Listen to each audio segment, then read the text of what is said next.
Hello dear aspirants, આપ સર્વેનો અમારી YouTube channel game changing સાયકોલોજીમાં હાર્દિક સ્વાગત છે. આજના વિડીયોમાં આપણે પ્રોબેશન ઓફિસર, ચીફ ઓફિસર તેમજ અન્ય કેટલીક સરકારી પરીક્ષાઓ માટે સમાજ કાર્ય એટલે કે સોશિયલ વર્ક સબ્જેક્ટ અગત્યનો છે. અને સાથે સાથે જે વિદ્યાર્થીઓ બેચલર ઇન સોશિયલ વર્ક અને માસ્ટર ઇન સોશિયલ વર્ક કરી રહ્યા છે તો એમના માટે પણ આ સબ્જેક્ટ અગત્યનો છે. અને એ અંતર્ગત આપણે એક નવું ચેપ્ટર સામાજિક ચળવળો એ વિશે ડિસ્કશન કરી રહ્યા છે. તો તમે અગાઉના વિડીયો જોયા ન હોય તો પ્લેલિસ્ટમાં જઈને એ વિડીયોઝ ચેક કરી લેશો. અગાઉના વિડીયોઝમાં આપણે બ્રહ્મો સમાજ અને આર્ય સમાજ વિશે ડિટેલમાં ડિસ્કશન કર્યું હતું. હવે આજના વિડીયોમાં આપણે એક અગત્યનો ટોપિક એક્ઝામ પર્સપેક્ટિવથી છે, જે છે ચિપકો આંદોલન, એક પર્યાવરણીય ઝુંબેશ. તો ચિપકો આંદોલન અને સાથે સાથે નર્મદા બચાવો આંદોલન એ શા માટે કરવામાં આવ્યું, એની પાછળના મોટિવ કયા કયા હતા, કયા લોકોએ એમાં ભાગ ભજવ્યો, તો એ અંગેની વિસ્તૃત ચર્ચા આપણે આ વિડીયોમાં કરીશું. ઉત્તર પ્રદેશના ગઢવાલના ચામોલી જિલ્લાના ગોપેશ્વરમાં માર્ચ 1973માં શરૂ થયેલું ચિપકો આંદોલન વાસ્તવમાં પર્યાવરણને બચાવવા માટે શરૂ થયેલું હતું. તો ક્યાં સ્ટાર્ટ થયું હતું? તો યુપીના એટલે કે ઉત્તર પ્રદેશના ગઢવાલ એરિયા નજીક ચામોલી જિલ્લાના ગોપેશ્વર ગામ ખાતે એટલે કે ગોપેશ્વરના એરિયા ખાતે માર્ચ 1973માં શરૂ થયેલું આ જે ચિપકો આંદોલન હતું એ બેઝિકલી પર્યાવરણને બચાવવા માટેની એક ઝુંબેશ હતી. પર્યાવરણ બચાવવા માટે ચાલુ કરવામાં આવેલું એક આંદોલન હતું. વૃક્ષને કપાતા અટકાવવા માટે, વૃક્ષને વળગીને તેની રક્ષા કરવાની આદિવાસીઓની ઝુંબેશ ચિપકો આંદોલન તરીકે જાણીતી થઈ. તો બેઝિકલી વૃક્ષોને શું કરવાનું છે? કાપતા અટકાવવા માટે એને વળગીને ઊભા રહેવું અને તેની રક્ષા કરવી. તો એ અંગે આદિવાસીઓની જે ઝુંબેશ હતી એ ચિપકો આંદોલન તરીકે જાણીતી થઈ. આ ચળવળમાં ભોટિયા આદિવાસીઓએ મહત્ત્વની ભૂમિકા ભજવી હતી. હવે આ ભોટિયા કમ્યુનિટી એ છે કે જ્યારે માઉન્ટેન રિજનની આપણે વાત કરીએ તો માલ સામાનને ટ્રાન્સપોર્ટ કરવા માટે એટલે કે જે માલ સામાન હોય એને કેરીડ કરવા માટે બેઝિકલી આ કમ્યુનિટીના લોકોનો ઉપયોગ કરવામાં આવે છે. તો આ ભોટિયા આદિવાસી છે એમણે મહત્ત્વની ભૂમિકા ભજવી હતી. મોટી સંખ્યામાં સ્ત્રીઓની ભાગીદારી એ આંદોલનની વિશેષતા હતી. આ આંદોલન અસહકારની ચળવળથી પ્રભાવિત હતું. જે મહાત્મા ગાંધીજી દ્વારા અસહકારનું આંદોલન કરવામાં આવ્યું હતું, તો એ જ આંદોલનથી પ્રભાવિત થઈને આ ભોટિયા કમ્યુનિટી જે છે, ભોટિયા આદિવાસીઓ એ આંદોલન સ્ટાર્ટ કરે છે. અને એમાં પણ સ્ત્રીઓની ભાગીદારી એ બેઝિકલી મેઇન ઇન્ટેન્શન અથવા તો મેઇન જે કેરેક્ટરિસ્ટિક હતી, વિશેષતા હતી. આ ચળવળ સાથે સુંદરલાલ બહુગુણાનું નામ જોડાયેલું હતું. તો તમને પૂછાઈ શકે તો બેઝિકલી યાદ રાખવાનું છે કે સુંદરલાલ બહુગુણાનું જે નામ છે એ આ ચિપકો આંદોલન સાથે જોડાયેલું છે. ચામોલી જિલ્લાનો મોટાભાગનો વિસ્તાર વનોથી ઘેરાયેલો છે. આ વનો મૂલ્યવાન લાકડાઓ અને જડીબુટ્ટીઓથી સમૃદ્ધ છે. ઓકે, તો આ જે ચામોલી જિલ્લો છે તો એ અંગેનો જે એ એરિયાનો મોટાભાગનો જે વિસ્તાર છે એ શું છે? વનોથી ઘેરાયેલો છે. અને આ વનમાં મૂલ્યવાન લાકડા અને સાથે સાથે જડીબુટ્ટીઓ અવેલેબલ છે. એ સમયની સરકારે નાણાં કમાવવાની લાલચમાં જંગલો કાપવાનું શરૂ કર્યું હતું. વન પ્રદેશમાં આવવા જવાની સરળતા માટે રસ્તાઓ પણ બનાવવામાં આવ્યા હતા. હવે શું થયું કે સરકાર શું કરે છે? નાણાં કમાવવા અથવા તો નાણાં મેળવવાની લાલચમાં જંગલો કાપવાનું શરૂ કરે છે અને સાથે સાથે વન પ્રદેશમાં આવવા જવા માટે રસ્તા પણ બનાવે છે. ઉનાળાની ઋતુમાં જંગલમાં આગ લાગે તો સરકારી અધિકારીઓ આદિવાસીઓની મદદથી આગ બુઝાવતા હતા. તેના વળતરમાં આદિવાસીઓ ઢોર ચરાવવા તેનો ઉપયોગ કરતા હતા. ઓકે, તો ઉનાળાની ઋતુમાં જ્યારે જંગલમાં આગ લાગે ત્યારે સરકારી અધિકારીઓ આદિવાસીઓ જ્યાં ત્યાં રહેતા હતા એમની મદદ લઈને આગ બુઝાવતા હતા. અને એના વળતરમાં એટલે કે જે કામ કરાવવામાં આવતું એના બદલામાં જે આદિવાસીઓ હતા એને ઢોર ચરાવવા માટેની ત્યાં પરમિશન આપવામાં આવતી. આ વિસ્તારના ભોટિયા આદિવાસીઓ પશુપાલક હતા. તેઓ બકરીઓ પાળતા હતા. તેમને ચરાવવા વનમાં લઈ જતા હતા. તેથી વન સંપત્તિને કોઈપણ પ્રકારનું નુકસાન થતું ન હતું. બદલામાં શું થતું હતું કે આ જે ભોટિયા કમ્યુનિટી છે, આદિવાસી કમ્યુનિટી, એ પશુપાલક હતા અને સ્પેશિયલી તેઓ બકરીઓ રેર કરતા, બકરીઓ પાળતા હતા અને એમને ચરાવવા માટે વનમાં લઈ જતા હતા. અને એટલા માટે વન સંપત્તિને કોઈપણ પ્રકારનું નુકસાન થતું ન હતું. આ પ્રદેશમાં ખેતીલાયક જમીનનું પ્રમાણ ઓછું હતું. વનવાસીઓ વન ઉપર નિર્ભર રહેતા હતા. વનમાંથી પ્રાપ્ત સૂકી ડાળખીઓનો ઉપયોગ બળતણ તરીકે કરતા અને સૂકા પાંદડાનો ઉપયોગ ખાતર તરીકે કરતા. હવે આપણે વાત કરીએ તો બેઝિકલી ત્યાંની વન સંપત્તિને એમના દ્વારા કોઈ નુકસાન ન થતું હતું અને ખેતીલાયક જે જમીન હતી એનું પ્રમાણ ઓછું હતું અને જે લોકો હતા એ શું હતા, વન ઉપર નિર્ભર રહેતા. વનમાંથી જે પ્રાપ્ત સૂકી ડાળખીઓ હતી એટલે કે ટ્વિગ્સ એનો બળતણ તરીકે ઉપયોગ કરવામાં આવતો, ફ્યુઅલ તરીકે ઉપયોગ થતો અને જે સૂકા પાંદડા હતા એને લોકો ફર્ટિલાઇઝર ખાતર તરીકે ઉપયોગ કરતા હતા. આદિવાસીઓ જંગલના પતનને કારણે નારાજ હતા. તેમના મુખ્ય કારણોની આપણે જો વાત કરીએ તો એ પૈકી જંગલો પર સરકારનું નિયંત્રણ વધતું જતું હતું. સરકાર વન સંપદાનું વેચાણ કરતી અને વનોની નીલામી કરતી હતી. શું હતું કે સરકારનું જે કંટ્રોલ હતો, સરકારનું જે નિયંત્રણ હતું એ વધતું જતું હતું. વન સંપદા એટલે કે જે વનની સંપત્તિઓ હતી, વસ્તુઓ જે અવેલેબલ થતી હતી તો એનું સરકાર વેચાણ કરી દેતી હતી અને વનોની લીલામી કરતી એટલે કે વનોનું ઓક્શન કરતી. સ્થાનિક લોકો વન સંપત્તિનો ઉપયોગ ન કરે તે માટે નિયંત્રણો લાદવામાં આવ્યા હતા. સરકાર પોતે લીલામી કરતી હતી પરંતુ ત્યાંના સ્થાનિક લોકો આ વન સંપત્તિનો ઉપયોગ ન કરે એ માટે રેસ્ટ્રિક્શન્સ બનાવવામાં આવ્યા હતા. વસ્તી વધારાના કારણે વન સંપદાનો ઉપયોગ અને ઉપભોગ વધ્યો હતો. સીધી વસ્તુ છે કે જો વસ્તી વધશે તો ત્યાંના લોકોની જે પોતાની બેઝિકલી નીડ્સ હોય તો એ નીડ્સને ફિલ કરવા માટે શું કરવામાં આવતું હતું, તો લોકો વન સંપત્તિનો ઉપયોગ કરતા હતા. પર્વતીય ક્ષેત્રોના વિકાસ માટે વાહન વ્યવહારની અવરજવર માટે જંગલો કપાયા તે નકારાત્મક બાબત હતી. પ્લસ પર્વતીય ક્ષેત્રના વિકાસ માટે શું કરવું પડે, વાહન વ્યવહારની સેવા પ્રોવાઈડ કરવી પડે, તો એના માટે જંગલોને કાપવામાં આવ્યા, તો અગેન એ નકારાત્મક બાબત હતી. આદિવાસીઓના અજંપા પાછળ અન્ય પણ કારણ જવાબદાર હતું. ઈસવીસન 1962માં ભારત ચીન યુદ્ધ પછી તરત જ સીમા સડક સંગઠને સરહદી વિસ્તારોમાં વિશાળ પાયા ઉપર રસ્તો બનાવવાનું શરૂ કર્યું હતું. હવે 1962માં ભારત અને ચીનના યુદ્ધ થાય છે અને એના પછી જે આ બેઝિકલી સીમા સડક સંગઠન છે જે રોડ બનાવવા સાથે કનેક્ટેડ છે, તો એના દ્વારા સરહદી વિસ્તારોમાં શું કરવામાં આવે છે, મોટા પાયા ઉપર રસ્તા બનાવવાનું કામ જે છે એ ચાલુ કરવામાં આવે છે. સ્થાનિક રહીશોએ આ વિકાસ કાર્યને આવકાર્યું પરંતુ તેને કારણે વન વિસ્તાર ઘટવા લાગ્યો હતો. તો સ્થાનિક કમ્યુનિટી, ભોટિયા કમ્યુનિટી અને આદિવાસી કમ્યુનિટી હતી એ જે કામ કરવામાં આવતું હતું એને સરાહનીય રીતે એક્સેપ્ટ તો કર્યું, પણ એને કારણે જે વનનો વિસ્તાર હતો એ વિસ્તાર ઘટવા લાગ્યો હતો. અનધિકૃત રીતે જંગલો કપાવા લાગ્યા હતા, નિશાન વગર વૃક્ષો કપાવા લાગ્યા હતા. 1967-68માં આ પ્રકારની અનેક ફરિયાદો નોંધાવા લાગી. વૃક્ષો કાપવા માટે બહારથી મજૂરો બોલાવવામાં આવતા, પરિણામે સ્થાનિક મજૂરોને રોજગારથી વંચિત રહેવું પડતું, જેના પરિણામે જમીન ધસી પડવા લાગી અને ઠેક ઠેકાણે પૂર પણ આવવા લાગ્યા. હવે શું થાય છે કે 1967 અને 68ની વાત કરીએ તો બેઝિકલી એ ટાઈમમાં અહીંયા શું થાય છે, જંગલો કાપવાનું પ્રમાણ વધવા માંડે છે અને એ માટે શું કરવામાં આવે છે કે જંગલો કાપવા માટે બહારથી જે વુડ કટર હતા એટલે કે બહારથી મજૂરો છે એને બોલાવવામાં આવે છે અને એને કારણે જે ત્યાંના લોકલ પીપલ હતા તો એને રોજગારી પણ જેટલી મળવી જોઈએ એ પ્રમાણે રોજગારી મળતી નથી. હવે વૃક્ષો એટલી હદે કાપવામાં આવે છે કે એના પરિણામે શું થાય છે, જમીન ધસી પડે છે અને એને કારણે ઠેક ઠેકારે પૂર જેવી પરિસ્થિતિનું સર્જન થવા લાગ્યું. આ બધી દુર્ઘટનાઓની વચ્ચે ઈસવીસન 1970માં વરસાદના તાંડવને કારણે મોટું પૂર આવ્યું. ખીણ પ્રદેશમાં વધારે વરસાદે 100 કિલોમીટર સુધીનો વિસ્તાર જળબંબાકાર થઈ ગયો. ભારે સંખ્યામાં જાનમાલ અને પશુઓની તબાહી થઈ. અત્યાર સુધી ક્યારેય ન જોયેલી તબાહીથી હતપ્રભ થયેલા આદિવાસીઓને વિનાશક્રમ પહેલાં વન નિકંદન, પછી જમીન ધસી જવી અને પછી પૂર આવવું એમ કટિબદ્ધ ક્રમ પૂરેપૂરો સમજાયો હતો. જ્યાં વધારે માત્રામાં વૃક્ષો કાપવામાં આવ્યા હતા તેની નીચાણવાળા વિસ્તારમાં જમીન ધસી જવાને આધારે આ બનાવો બન્યા હતા.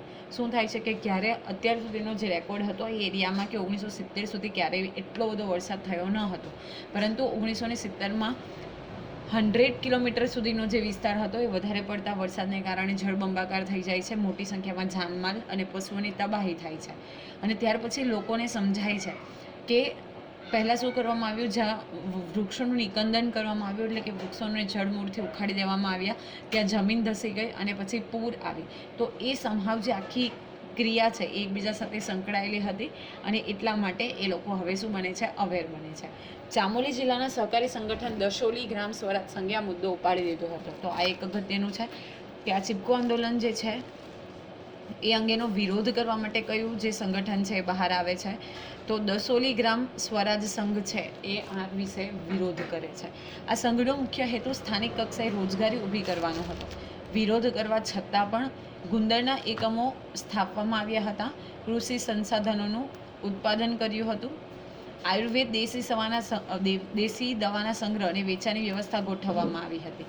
દસોલી ગ્રામ સ્વરાજ સંઘે ગોપેશ્વર જિલ્લામાં 1971માં વિશાળ સરઘસ કાઢ્યું અને દેખાવકારોએ દારૂના વેચાણ ઉપર પ્રતિબંધ, અસ્પૃશ્યતા નિવારણ અને વન વપરાશ સ્થાનિક લોકોને પ્રાધાન્ય આપવાની માંગ કરી. હવે શું કરવામાં આવે છે કે વિરોધ કરવા છતાં પણ ગુંદરના એકમ ત્યાં સ્થાપવામાં આવે છે. અને સાથે સાથે જેમ આપણે જોયું બેઝિકલી કે આ દસોલી ગ્રામ સ્વરાજ સંઘ છે આદિવાસી દેવાઓનો સંગ્રહ, એનો વેચાણ, ધેન આફ્ટર જે દારૂ છે એના વેચાણ ઉપર પ્રતિબંધ, અસ્પૃશ્યતા નિવારણ, વન વપરાશ સ્થાનિક લોકોને પ્રાધાન્ય આપવાની માંગ, એ બધી વસ્તુઓને લઈને એ લોકો શું કરે છે તો બેઝિકલી વિરોધ કરવાનું ચાલુ કરે છે. આ સમય દરમિયાન ચામોલીમાં ક્યારેય ન જોવા મળ્યું હોય તેવું સરઘસ નીકળ્યું. પછીના વર્ષે ઉત્તરાખંડ અને ગોપેશ્વરમાં જાહેર સભાઓનું આયોજન થયું. આ સભામાં કોન્ટ્રાક્ટના બદલે વન શ્રમિકની સહકારી મંડળીઓ સાથે કરાર કરવા અને લઘુ ઉદ્યોગો સ્થાપવાની વિવિધ માંગણીઓ રજૂ કરવામાં આવી. ઓકે, પછી શું થાય છે કે આ ચામોલી જિલ્લામાં સરઘસ કાઢવામાં આવે છે અને બેઝિકલી ઉત્તરાખંડ અને ગોપેશ્વરમાં જાહેર સભાઓનું આયોજન થાય છે.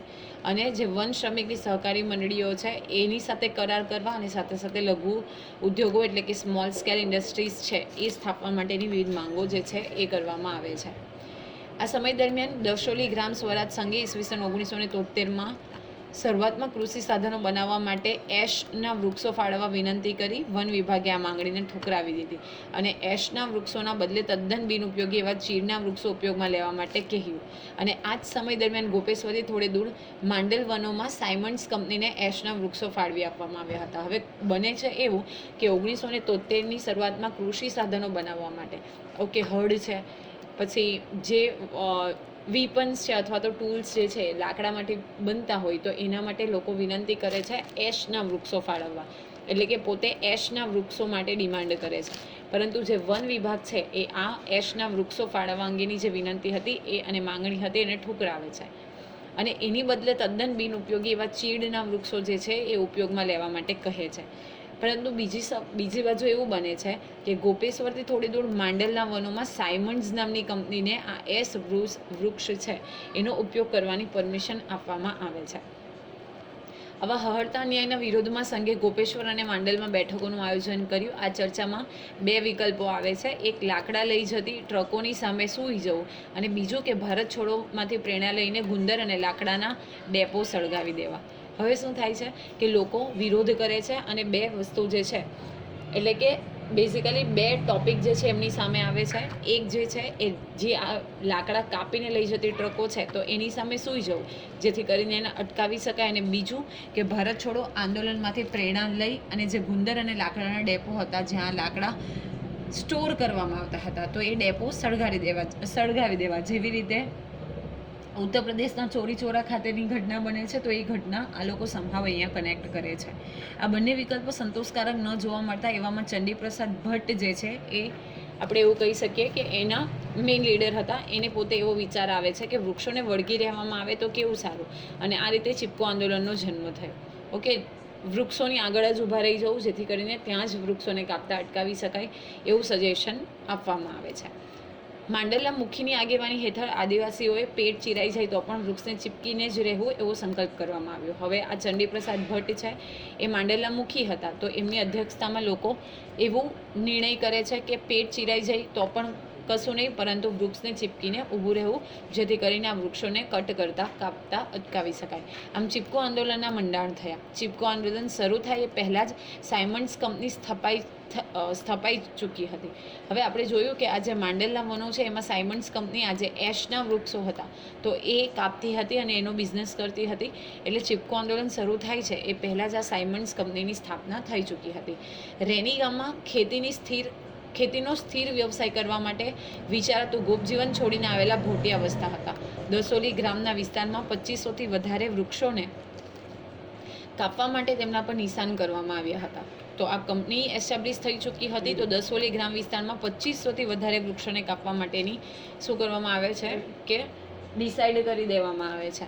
સરકારના નિર્ણય સામે સભાઓ થઈ ત્યારે 1970ના પૂરને યાદ કરવામાં આવ્યું હતું. વૃક્ષો કાપવાથી કેવું પરિણામ આવી શકે તે અંગેની પણ ચર્ચાઓ થઈ હતી અને ચંડીપ્રસાદ ભટ્ટે આદિવાસીઓ સમક્ષ ચીપકો આંદોલન કરવાનો પ્રસ્તાવ મૂક્યો. હવે જ્યારે મિટિંગ થાય છે, સભા થાય છે, તો ત્યારે એમાં 1970ની જે હોનારત હતી જેના એ લોકો સાક્ષી બન્યા હતા, તો એ મુદ્દાને પણ અહીંયા ચર્ચિત કરવામાં આવે છે અને વૃક્ષો કાપવાથી કેવું પરિણામ આવે છે એ અંગેની ચર્ચા કરવામાં આવી અને બેઝિકલી ચંડીપ્રસાદ ભટ્ટ જે ત્યાંના મુખ્ય હતા એમના દ્વારા આદિવાસીઓ સમક્ષ ચીપકો આંદોલન કરવાનો જે પ્રસ્તાવ છે એ મૂકવામાં આવે છે.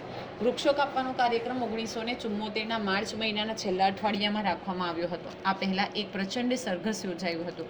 આ સરઘસમાં ગોપેશ્વરના કોલેજના વિદ્યાર્થીઓએ વૃક્ષો કાપવાનું ફરમાન પાછું ખેંચવામાં ન આવે તો ચીપકો આંદોલન શરૂ કરવાની ધમકી આપી હતી. બેઝિકલી જે 1974ના માર્ચ મહિનાના છેલ્લા અઠવાડિયામાં વૃક્ષો કાપવાનો જે પરમિશન હતી અને કાર્યક્રમ હતો એ આપવામાં આવ્યો હતો. એટલે જે ગોપેશ્વર કોલેજના વિદ્યાર્થીઓ છે એ આ શું કરે છે, વૃક્ષો કાપવાનું ફરમાન પાછું ખેંચવામાં, એટલે કે ઓર્ડર જો પાછો ખેંચવામાં ન આવે તો એ લોકો પોતે ચીપકો આંદોલન શરૂ કરશે એ અંગેની એમણે ધમકી આપી હતી. એટલે વન વિભાગે શું કર્યું કે દસોરી ગ્રામ સ્વરાજ સંઘના કાર્યકરો અને સ્થાનિકોની ગેરહાજરીનો લાભ લઈને મજૂરો રેની ગામના જંગલોમાં પહોંચ્યા. હવે સરકાર અહીંયા એક ટ્રીક કરી જાય છે કે લોકોની ગેરહાજરીનો લાભ લઈને મજૂરોને ક્યાં મોકલવામાં આવે છે, રેની ગામમાં મોકલવામાં આવે છે. ચંડીપ્રસાદ ભટ્ટને સરકારની આ બાબતના સમાચાર મળે છે, પરંતુ આ ઘટનામાં એક નાટ્યાત્મક વળાંક આવે છે કે વૃક્ષો કાપવાના સાધનો લઈને જતા કામદારોની જાસૂસી કરતી એક છોકરી ગામ મહિલા મંડળની પ્રમુખ ગોરાદેવી પાસે દોડી ગઈ અને ગોરાદેવીએ ગામની અન્ય મહિલાઓને એકઠી કરી અને બધી જ સ્ત્રીઓ જંગલમાં પહોંચી મજૂરોને વૃક્ષોને નહીં કાપવા માટે વિનંતી કરી. હવે ઇન ધેટ કેસ બને છે એવું કે કામદારોની જાસૂસી કરતી એક છોકરી જે છે એ શું કરે છે કે આ મહિલા મંડળની પ્રમુખ ગોરાદેવી છે એમનું નામ, એમની પાસે જાય છે અને એ પોતે શું કરે છે કે ઘણી બધી જે મહિલાઓ છે એને એકઠી કરી અને જંગલમાં પહોંચી જાય છે અને મજૂરોને આ વૃક્ષ નહીં કાપવા માટે વિનંતી કરે છે. આદિવાસી સ્ત્રીઓને પહેલાં તો ધમકી સાંભળવી પડી હતી, પણ સ્ત્રીઓએ જરાય પણ મચક ન આપી અને આ દરેક સ્ત્રીઓ એક એક વૃક્ષને ચીપકીને ઊભી રહી ગઈ અને કહ્યું કે વૃક્ષ કાપવા નહીં દઈએ. આ રીતે આદિવાસી મહિલાઓએ લગભગ 2500 જેટલા વૃક્ષોને કપાતા અટકાવ્યા હતા. હવે શું થાય છે કે પહેલાં તો એમને ધમકી આપવામાં આવે છે, ત્યાંથી ખસી જવા માટે કહેવામાં આવે છે, પરંતુ આ દરેક સ્ત્રી જે છે એ જરાય પણ મચક નથી આપતી અને ઇન ધેટ કેસ આદિવાસી મહિલાઓએ લગભગ 2500 જેટલા વૃક્ષોને કાપતા અટકાવ્યા હતા. ચીપકો આંદોલનમાં આદિવાસી સ્ત્રીઓએ મોટા પાયા ઉપર ભાગ લીધો હતો. વિશાળ સમુદાયમાં સ્ત્રીઓએ ભાગ ભજવ્યો હોય તેવી આ પ્રથમ ઘટના હતી અને ઇતિહાસમાં સૌથી પ્રથમ વખત એવી ઘટના બને છે જ્યારે કોઈક વિશાળ માત્રામાં સમુદાયમાં સ્ત્રીઓએ કોઈક આવી રીતે આંદોલનમાં ભાગ લીધો હોય અને મહત્વપૂર્ણ ભાગ ભજવ્યો હોય. આમ ચીપકો આંદોલન વાસ્તવમાં પોતાના સ્વાર્થ માટેનું આંદોલન નહીં, પરંતુ વનોની રક્ષા અને જંગલોને કાપતા અટકાવી અને જમીનનું ધોવાણ અટકાવવા માટેની એક પર્યાવરણ ઝુંબેશ હતી. ઓકે, અને જ્યારે આપણે વર્તમાન સમયમાં વૃક્ષોનું નિકંદન કરી રહ્યા છે ત્યારે આ ચીપકો આંદોલન જેવા આંદોલન જે છે એની જરૂર છે, રાઈટ. તો આ બેઝિકલી પોતાના સ્વાર્થ માટે કરવામાં આવેલું આંદોલન ન હતું, પરંતુ વનોની રક્ષા અને સાથે સાથે જંગલોને કાપતા અટકાવવું અને જમીનનું ધોવાણ અટકાવવું, એટલે કે જમીનનું જે ઇરોઝન થતું હતું એ થતું અટકાવવું, એના માટેની બેઝિકલી એક પર્યાવરણીય ઝુંબેશ હતી. ઓકે, અને વર્તમાન સમયમાં જે પોઝિશન છે ગ્લોબલ વોર્મિંગની પોઝિશનથી આપણે પ્રોબ્લેમ ફેસ કરી રહ્યા છે, તો ઇન ધેટ કેસ આ જે ચીપકો મોમેન્ટ છે એ શું કરવામાં બેઝિકલી એક મોટિવેશન અને પ્રેરણારૂપ સાબિત થયું છે. તો આશા રાખું છું કે આ જે ચીપકો આંદોલન વિશે આપણે ડિસ્કશન કર્યું એમાં તમને સમજ પડી હશે અને વિડીયો પસંદ પડે તો વિડીયોને લાઇક કરી અને શેર કરવાનું ભૂલશો નહીં. અને આવા જ વિડીયોની વધુ અપડેટ્સ મેળવવા માટે even you can subscribe our YouTube channel game changing psychology. Thank you for watching the video. Have a nice day.